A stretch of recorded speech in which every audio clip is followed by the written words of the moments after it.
Hola, buenas tardes a todos. Vamos a resolver los ejercicios de electromagnetismo de la selectividad de física de Andalucía del año 2021. En un vídeo anterior ya grabamos los ejercicios del 1 al 4 y ahora vamos a grabar del 5 al 8 para que no se haga esto demasiado pesado. El primer ejercicio cayó en el examen de suplente de junio. Leemos el primer apartado A, totalmente teórico, 1,25 puntos. Dice, por dos conductores rectilíneos muy largos y paralelos circulan corrientes de la misma intensidad y sentido. Explique razonadamente, con la ayuda de esquemas, la dirección y el sentido del campo magnético creado por cada corriente en la región que lo rodea. Lo explico en esta parte inferior. Fijaros que esta primera corriente, y exactamente igual la segunda, crea a su derecha, vamos a seguir la regla de la mano derecha, crea a su derecha un campo magnético que irá hacia adentro, en la parte de atrás hacia la izquierda, en la parte de a la izquierda hacia afuera y delante hacia la derecha. Ya digo que seguimos la regla de la mano derecha.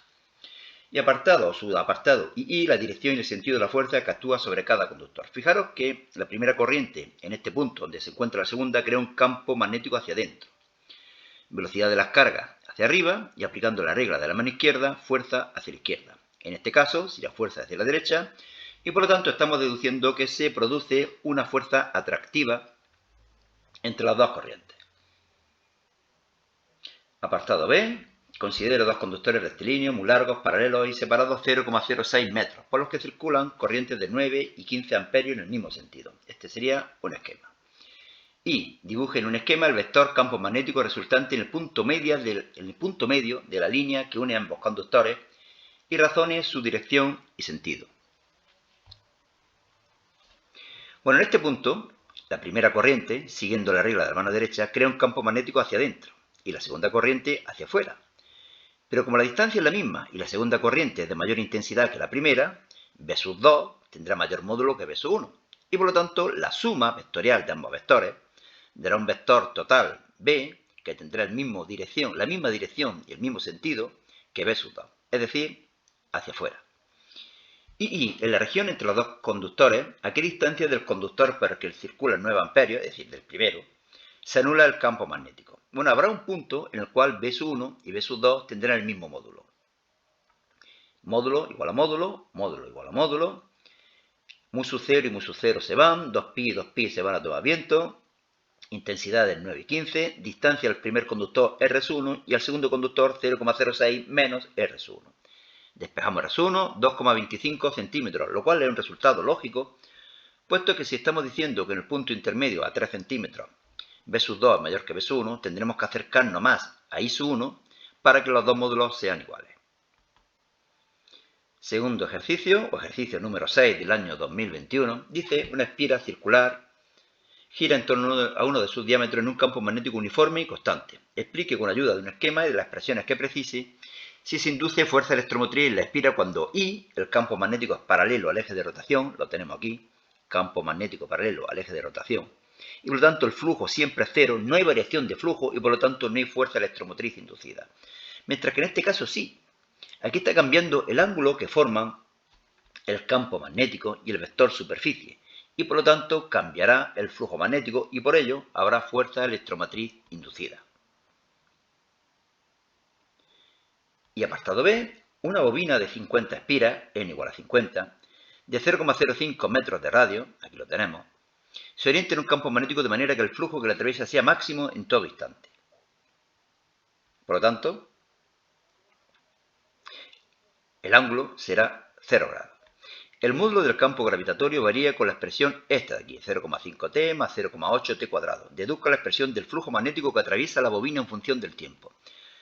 El flujo magnético será igual al número de espiras n por el producto escalar del campo magnético por el vector superficie, o lo que es lo mismo, módulo, coseno del ángulo. Lo conocemos todo, sustituimos y obtenemos esta expresión. I. Determine razonadamente la fuerza electromotriz inducida en la bobina en el instante t igual a 10 segundos. Derivamos esta expresión. Recordad que la fuerza electromotriz es igual a menos la derivada del flujo con respecto al tiempo. Esto sería la expresión. ¿De acuerdo? Pi partido 8 que es constante, el signo menos que lo incluimos, la derivada de 0,5t que es 0,5 y de 0,8t cuadrado que es 2 por 0,8, es decir, 1,6t. Sustituimos t por 10 segundos y obtenemos un valor de menos 6,48 voltios. Ejercicio número 7, el tercero, solamente vamos a hacer 4, del 5 al 8. Dice, razones si son ciertas las siguientes afirmaciones. Bueno, aquí tenéis la explicación. En una región del espacio donde hay un campo electrostático uniforme, el potencial electrostático es constante. Falso. ¿De acuerdo? Aquí tenemos la explicación. Si se deja una partícula con carga negativa en reposo en un campo electrostático, se moverá hacia la dirección donde el potencial disminuye. Falso. Hacia donde aumenta el potencial. Vamos a ver el apartado B. Antes de hacerlo, durante un buen rato, he estado pensando que por qué puse yo aquí esta foto. Unos indios.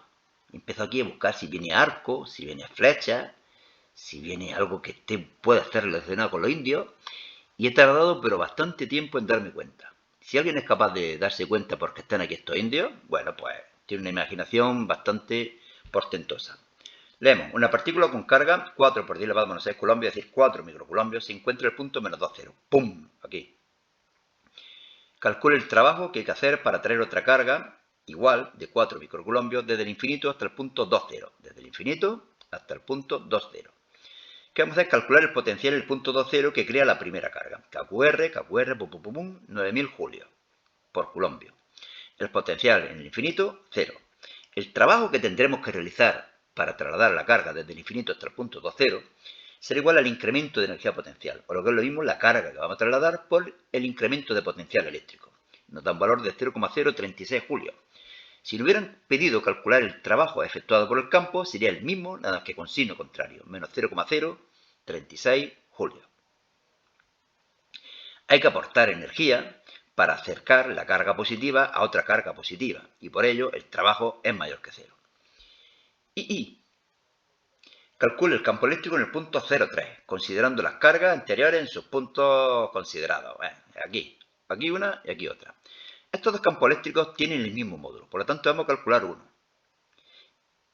Y las componentes horizontales se van a anular entre ellas y las componentes verticales se van a sumar. Por lo tanto, yo voy a calcular el módulo del campo eléctrico. Lo voy a multiplicar por 2.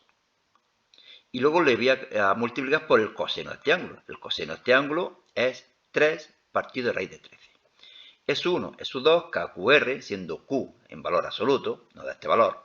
Vectorialmente multiplicamos por 2 y por el coseno del ángulo. Y como hacia arriba, J Newton por coulombio. Y último ejercicio. Este cayó en el examen suplente de julio. Una espira cuadrada situada en el plano XY se acerca a un hilo recto muy largo. Se acerca. Por lo tanto, el campo magnético, el flujo magnético que atraviesa la espira será cada vez mayor. En este sentido, va hacia afuera el campo magnético creado por la corriente. Y por lo tanto, se va a crear una corriente eléctrica en la espira que crea un campo magnético hacia adentro, para anular en parte el aumento de flujo magnético hacia afuera. Por lo tanto, aparece un flujo magnético que va aumentando y aparece una corriente inducida que tiene este sentido. Bueno, podéis leerlo con detenimiento y yo paso a explicar el último subapartado. Antes de hacerlo, recomiendo que entréis en este blog, selectividadjosecuenca.blogspot.com. En este blog podéis encontrar todos los exámenes que estamos colgando en el canal. Una espira cuadrada de 5 centímetros, es decir, 0,05 metros, se encuentra en un plano perpendicular a un campo magnético. Por ejemplo, aquí, ¿no? La espira horizontal, campo magnético vertical. Expresión del campo, 6t cuadrado más 1. Calcule, ayudándose en un esquema, la expresión del flujo magnético a través de la espira en función del tiempo. Flujo magnético, producto escalar B por S, BS coseno del ángulo, BS coseno del ángulo. Operamos y obtenemos esta expresión. Y apartado II. Calcule el valor de la fuerza electromotriz inducida en el instante t igual a 10 segundos. Tened cuidado con leer bien los problemas. A mí yo tengo ese problema. Muchas veces sobreentiendo algo que no pone. Yo veo aquí calculado la expresión del flujo y casi sin pensar preguntaba en el apartado segundo, nos preguntaba el valor del flujo en el instante t igual a 10 segundos. No es el flujo, es la fuerza electromotriz, menos la derivada del flujo. Si derivamos, obtenemos que es menos 0,03 t. T vale 10, por lo tanto menos 0,03 por 10, menos 0,3 voltios. Bueno, y nada más. Suerte y hasta otra. Si encontráis cualquier error, bueno, me lo hacéis saber en algún comentario, resolvemos la duda y subsanamos el error. Pues nada más. Suerte y hasta luego.